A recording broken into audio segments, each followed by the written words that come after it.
Hi there, Divested ladies. Welcome back to my channel. As promised in the last year, I would like to cover a topic on why so many black women are fat. And I'd like to look at the macro and the micro reasons that cause this and why you're seeing the response from the manosphere. So if you've been online within the channels that black people frequent, you may have heard of Kevin Samuels, who degraded these women, made fun of them, called them names like Big Shirley, just degraded them for the entertainment of his viewers because he knew that's what these people like. So there are so many reasons why, but first we need to understand how bad is the problem and should black women be addressing this. For one, African American women have the highest rates of obesity compared to other groups in the United States. This is very shocking, especially when you consider that Black Americans are less than, I think they are less than 20% of the population. So, being the highest shows that there is a large problem in the Black community, and about 4 out of 5 African American women are overweight or obese. This is because most black women will tend to appeal to black male beauty standards, so they do not really care about going overboard with your weight. And this is very harmful, as I'll show you. But the thing you have to understand about black women, they lack one, self awareness, and two, self preservation. Most overweight people struggle with their day to day life. Once you exceed a certain weight, you will have trouble walking, you will have trouble breathing, you will be at a very high risk of diabetes and heart failure. But to black male worshippers, that's a small price to pay just to be the next to the object of their desire. So currently, more than 75% of the black community is affected by obesity, and black women, like I said before, have even higher rates of obesity. This is part of the reason why black people are 30% more likely to die from heart disease than white people. And for you to understand what entails being overweight, it's anything from this to this. As you can see in the chart, in the in this chart. So nowadays you've noticed that since black males have become popular, they are influencing beauty trends. You find that more women of all races are starting to embrace these body types, those in the yellow, and there are fewer and fewer thin women and girls because I think hip hop culture has really changed. It has changed social media, it has changed beauty standards, it has changed a lot and not for the better. And one of the reasons why is the survivalist mindset that black women have, and I'll explain how the survivalist mindset came about. Black women, even while forming such a small percentage of the population, account for 25.3% of women living below the poverty line.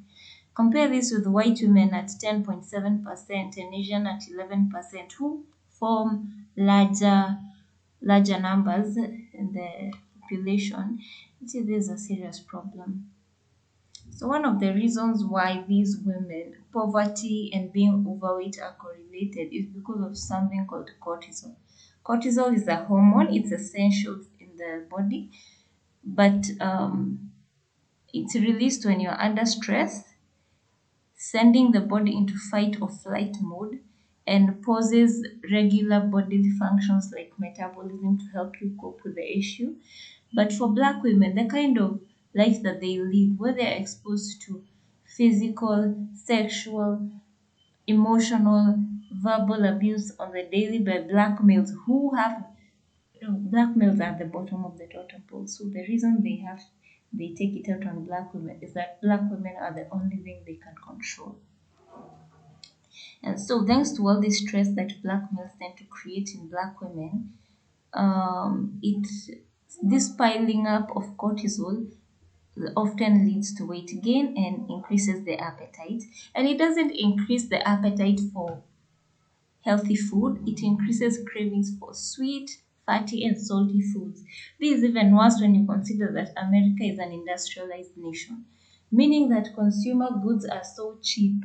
The fries, burgers, and things like that are very easily accessible and they are addictive.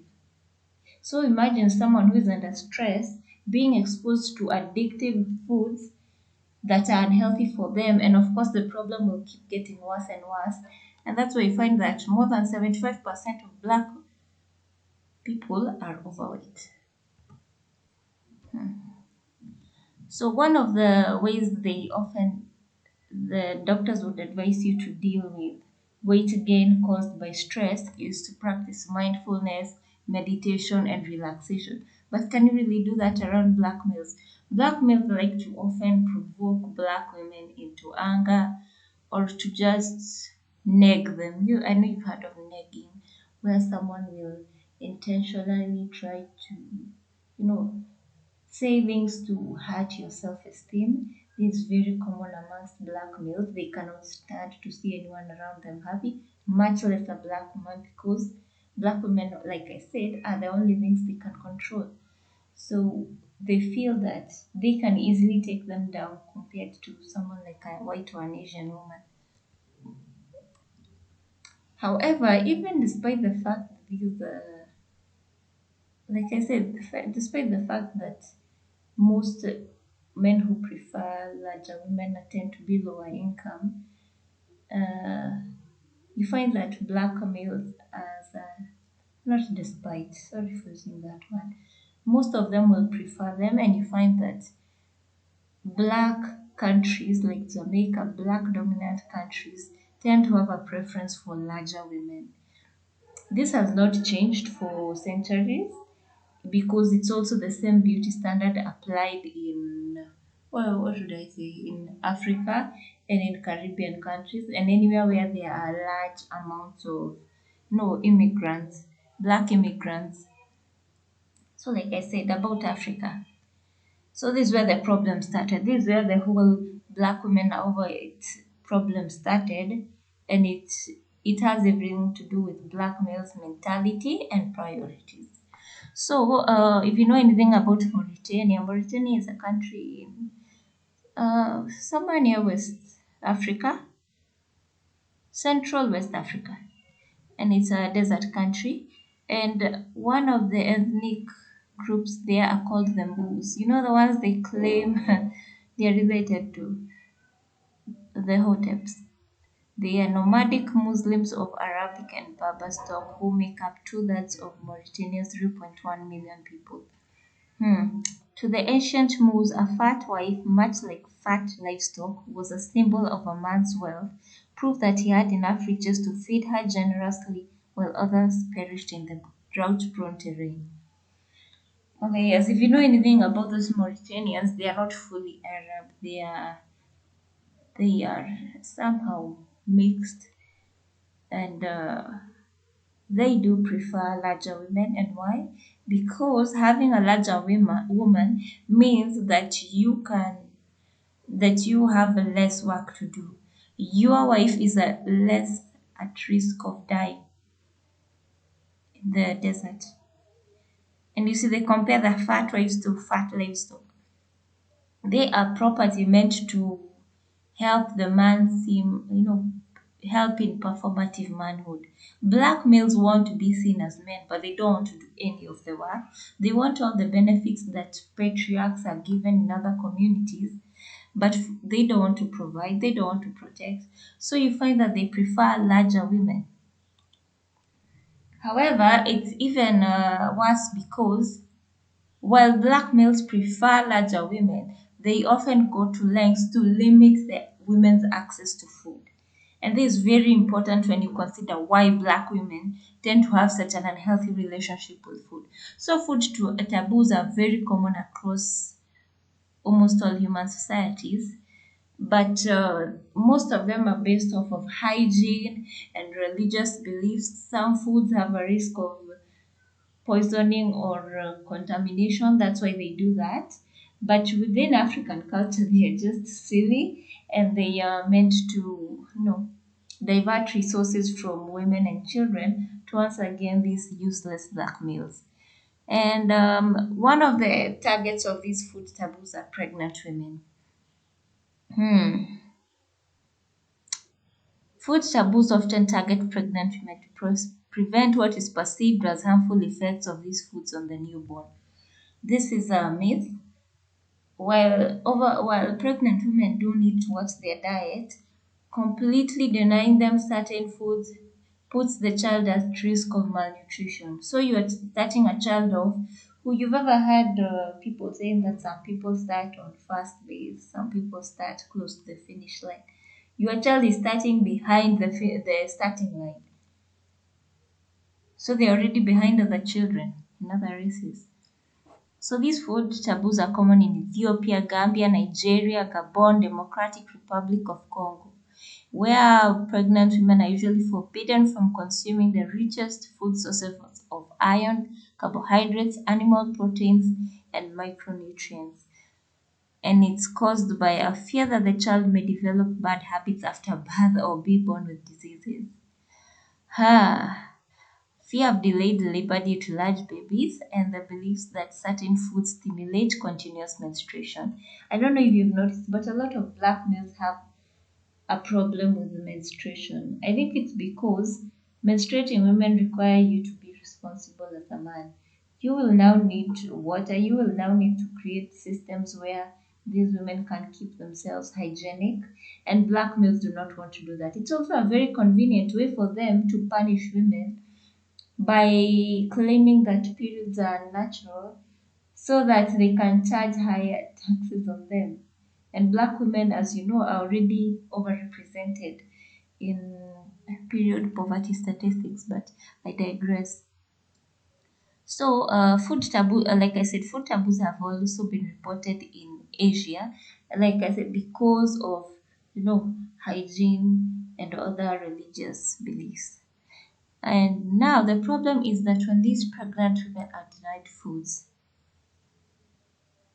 it can cause several issues in the child, cause malnutrition, just poor health all around. And look at the types of food they deny them: meat, fish, eggs, legumes, etc. etc. These are highly nutritious foods. So you can imagine the mindset of black women within these cultures. You are a pregnant woman with cravings. I don't know about pregnant women, but I hear that you could find that you crave anything. So you are craving something, and here you are restricted by food taboos. Another thing, so now we've come from West Africa to South Africa. South Africa, while it is a food secure nation, many households are food insecure. Like I said, black males do not like to work. So they could be in the most fertile, most resource rich nations, but they will not do anything. Instead, they want black women to do everything and more for them. And as a result, there are high rates of malnutrition in both children and adult women. This is because if food is available in the household, there are cultural determinants on what may be consumed by pregnant women, and as you can see, children and adult women. These food taboos also affect children and normal women who are not pregnant. And they do, like I said, they do have adverse effects on the growth and development of the unborn child. So you can imagine, black women are coming from a culture where they are constantly denied food. They have, most likely were born with nutritional deficiencies.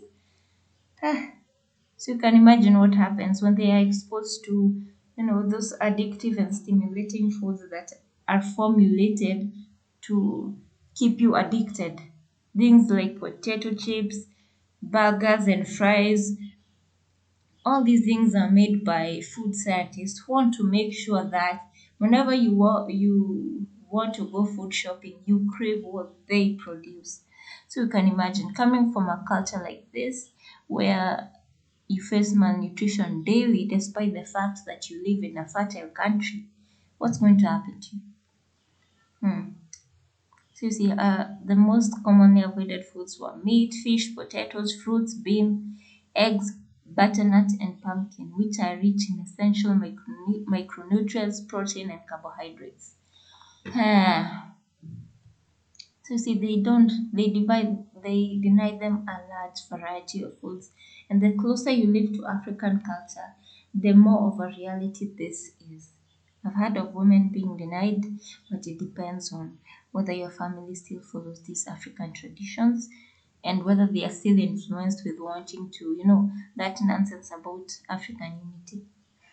And now we can come from South Africa and come to Kenya, and we see the same food taboos in groups like the Maasai community, but it's not only in the Maasai community. These are just the facts that I could find.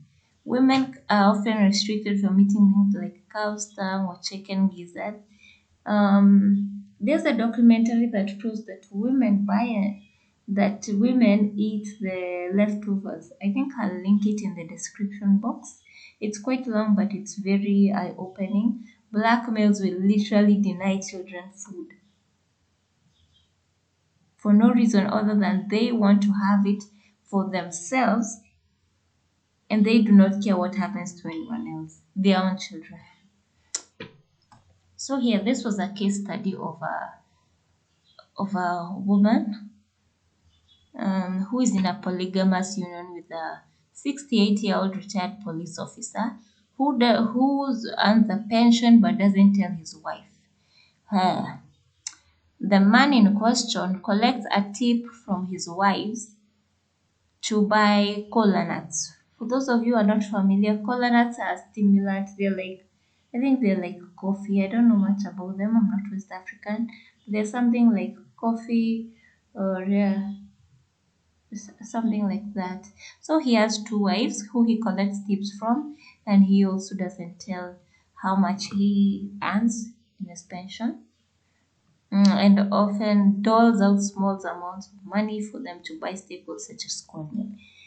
Cornmeal is one of the cheapest meals on earth. It is literally the cheapest thing because it's just ground up corn. It is not processed into anything. And corn does not really have proteins or other nutrients. It is calorie dense. But that's all he can offer them while he collects tips from their salary. And the entire story was so sad. You can pause to read if you like. Mm, because the woman who is 50 years old wakes up in the quite early, leaves her husband sleeping, and how black males are. You're going to leave them sleeping while you go to work to provide for them. And she goes to work for an organization called Green Brigade and earns $1.20 a day to sweep the streets 2 mornings a week. This is a 50-year-old woman uh, who has to struggle. Her husband has a pension. They they just live. They live in a hut. But you see, the man has all the resources diverted to his personal benefit. He will not share with the family. He will take from them to buy snacks and drugs. While the women have to struggle, waking up in the dead of the night to go to work. Hmm. And this woman has sons. You know what Divested the Lord always tells you? Your sons are also worthless. Because in this case, Lingani said none of the older boys in the family has a steady job. Notice the plural, boys.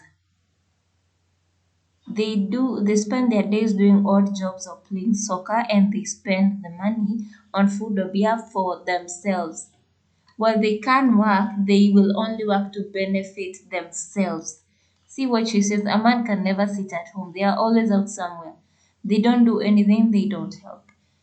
This is not only restricted to Africa. This also happens African American African American communities. The sons do nothing. Personally, I have an uncle who is around 60. He's in his 60s and still lives with my grandmother and his four children. Imagine. This is what she says. Men and women should fight together for the children. But if the men won't do that, the women have to fight alone. The funny thing is that children are a result of are, are created by both men and women. But as soon as a child exists, black males want nothing to do with them. They do not care about their welfare. They want to perform manhood. They want to be seen as a patriarch without having to do any of the work that actual patriarchs do. Hmm. You see what she says? Women are born with this job of feeding the family. The man has to have his share and you have to make sure the kids have their share, so we eat less. This is how most black women have grown up, and you find that even what she gives her children, most likely it's not enough. She has a large family. Her children are in plurals. So you can imagine. And this is what I would imagine Lingane's children look like. Because to be honest with you, people who earn $1.20 a day, and that's not even a full-time wage, that's what she earns uh, twice a week. These people don't have money for clothes, for education, for anything. So these are the types of people behind these stories. And it's not that people in the West are any better than them. It's just that the men you surround yourself with make the difference. They are the ones who will determine how your child will live. Because when a man is dedicated to creating stress, even your children are not going to have a good life. So you see, she said that in a month she gets less than $10. Even in an African country, this is very little money, especially when you have children. This can only work if you live entirely off a farm. You don't have any food expenses, but you can see she has to buy food. And like I said, she has a huge family. So she has to leave this sleeping husband at home and her huge family. She has to find food for them. She has to pay a tip to this man. It's just miserable all around being around black males. So what happens when black women come from such cultures? Because I can tell you that this was the rule in African culture. That's why black males, even in America, are so obsessed with asking women what they bring to the table because they don't have any plan, they don't have anything. So their survival hinges on you. That's why they have to ask you what you bring to the table. And because black women are so obsessed with keeping up with these men, and these men want to reduce the amount of labor they have, so they tend to look for the largest woman because, in their mind, this is a survivalist mentality. The larger the woman, the lower the risk of her dying of hunger. Because black women are not unnatural creatures, there is a limit on how large their buttocks can become. So some of them go to extremes and start injecting things like bouillon cubes. And the worst part, okay, as you can see, they said the practice which is said to have been increasingly widespread, meaning that this is very common, very common. And the way they do this is by injecting it into their anus, yeah, using it as an enema, because they believe that the muscles in their buttocks will absorb the salt and oil content in the cubes, making them larger. Huh. And you can, like they said before, the practice is widespread, especially in the DRC. People often talk about how African women tend to have larger bodies, but you don't know what they have done to gain weight.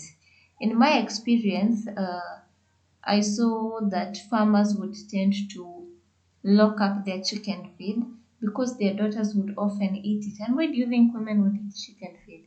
Because it contains hormones that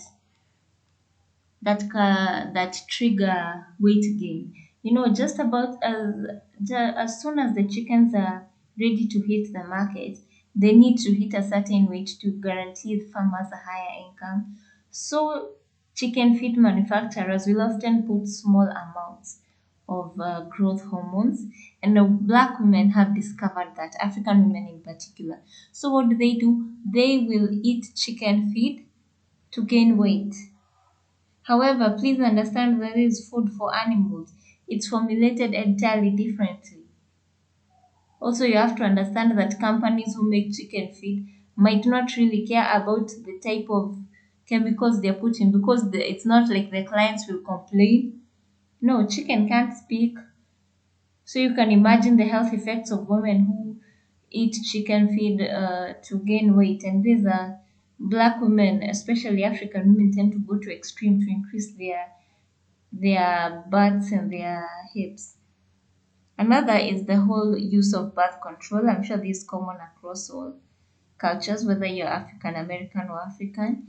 Most black women will get on, younger girls will get on birth control to help them gain weight, gain bigger hips, bigger breasts. But the problem is that these drugs often cause hormonal imbalances, so the effects are just bad. And the worst part is that as you grow older, you will gain weight, especially if you get pregnant. So these are the women who are walking around very overweight in their 30s, because now they have the weight caused by the hormones and and the birth control. You can imagine. So, what can we learn from all of this? Number one is that black women's weight is caused by the culture black males have created. They have created a culture where women are running on a survivalist mentality. Survival based on the fact that black women make themselves emotionally unavailable, and they do not work to create food security for their families. So black women are desperate for those two things. They have a poor relationship with food and with black males. They will go to any lengths to gain weight and to keep it. So the whole criticism of black women being overweight is quite nonsensical, seeing as that is what black males wanted. So I could say that on a macro level, it's the culture that black males have created that influences black women to adopt unhealthy eating patterns and results in poor health outcomes for them. And the fact that black women are very race loyal means that they will not really look to they will not look for options. So they will inject the bouillon cubes, they will get the surgeries, they will take the hormonal birth control, all to appeal to black male beauty standards. And this culture, like I said, has promoted the abuse of black women, financial, emotional, and physical. So look at these people. When people live in these types of circumstances, they tend to run on survivalist mentality. These are from Africa, these from America. And these types of people do not really, they tend to have toxic thinking patterns. And these thinking patterns kind of make them put them at risk of abuse, because the types of males that they attract are not men who want to work to give them a better future. They are males who want to save resources for themselves and deny black women and children, these resources. And it kind of becomes like this downward spiral where black women want to appeal to black male beauty standards. Black male beauty standards are being large and overweight. Black males will not work to feed these women. These women turn to toxic eating habits and chemical means to gain said weight. Black males start lashing out because they do not actually want these women. It was just a survivalist it was just a survivalist trait, and so on and so forth. So now, black males have made money of degrading these women. The same women that they told were attractive, the same women that they said they wanted, are now the object of their mockery. So you see what I'm talking about? This is what divested zealot always tells you. Once you divest, you leave behind all of this, and more doors will open up for you. Health wise, emotionally, in your career field, when you stop being loyal to these black males who have created this environment and who want to see you at your worst, you will get better. And another thing I would like you to note from this video is that most overweight black women, especially younger girls, are using this as a are using food as a coping mechanism because they have depression and they have other mental health problems. So if you remember this movie, the lady who the actress was mocked for her size, and there's someone who had a very tragic life. So it was very sad for me to see all this happen.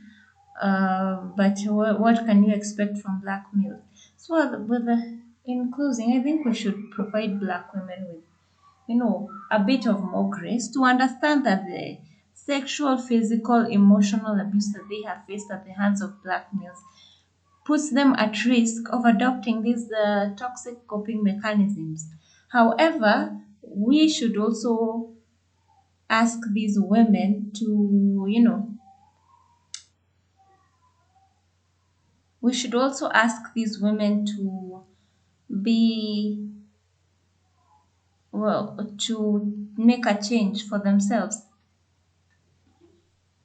That's what we should ask these women, and to not replicate it with their daughters, with their nieces, and with other young girls. Because if you don't divest, you will not start. You will no doors will open up for you. Not with regard to your weight, not with regard to your career, and not with regard to your peace. So, in closing, yes, black males have some nerve complaining about overweight women when they normalize that beauty standards and push black women into these toxic coping mechanisms. For that reason, black women should divest because these apes only want to encourage black women to take up certain habits, then later on mock them for it. So, with that being said, I hope this video educated you on the real reasons black women are overweight, food taboos, abuse, trauma, depression, etc., poverty. And for that reason, kindly like and subscribe, and I'll see you next time. Thank you for watching.